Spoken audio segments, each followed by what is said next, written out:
La presse de ce mercredi 14 avril 2021 passée en revue par Pape Besdiba.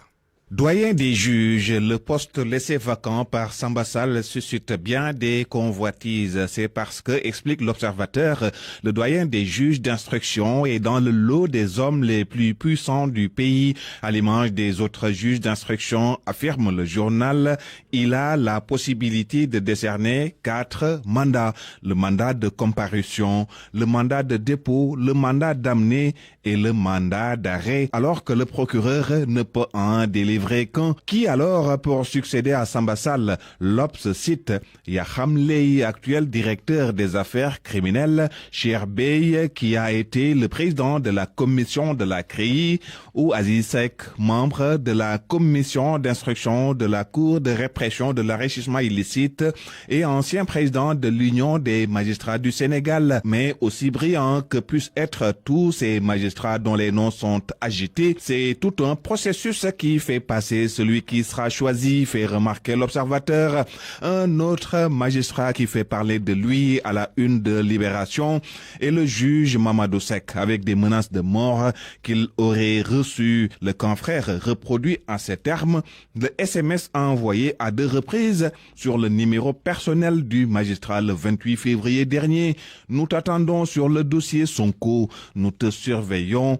Et ta famille de Tivaouane aussi, du sang va couler, mais pas seulement des manifestants. Vous et vos familles allez payer, nous le jurons. Ainsi donc, parle le SMS, mais Libération révèle que dans le cadre de l'enquête, 2 personnes, des femmes, avaient déjà été cueillies par le groupe d'intervention rapide de la division des investigations criminelles. Il s'agit, d'après le journal, de Anta Diagne et Yahi Siré Sissoko. La première est en détention préventive alors que la seconde a obtenu une liberté provisoire. C'est dire que l'affaire Sonko Adji Sarr joue encore ses prolongations. Dans tous les cas, le leader de PASTEF, lui, s'est lancé dans une communication à outrance depuis sa libération. Sucré salé dans le quotidien constate que ses sorties lors de ses visites de remerciement étaient devenues monotones depuis, fait remarquer le confrère. Il a observé un silence.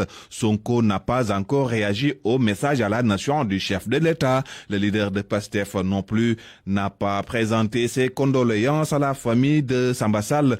Pourquoi Sonko n'a pas réagi, se demande Sucré Salé. En attendant, Source vous livre la clé de répartition des 50 millions de francs CFA que le khalife général des Mourides a offert aux victimes des émeutes nées de l'affaire Sonko Adji Sarr. Source informe que chacune des familles des jeunes tombés au front a obtenu 2 millions.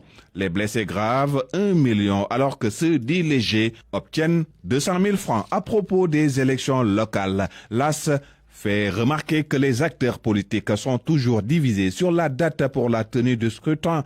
Mon confrère souligne cependant que les non-alignés, la société civile et l'opposition n'ont pas manqué de fixer des conditions au pouvoir. Une autre rencontre après celle d'hier est prévue ce jeudi, informe l'AS. Le Témoin quotidien se demande si l'opposition et la société civile ne sont pas des complices du pouvoir à propos des sempiternels reports des élections. Moundiaï Sissé et Birahim Seck de la société civile se justifient dans le journal. Section de recherche de la gendarmerie, le commandant Abdou Mbeng quitte la tête. Ce n'est pas une sanction, mais plutôt une belle promotion d'après les Échos qui renseignent qu'Abdou Mbeng a été promu le 1er avril dernier.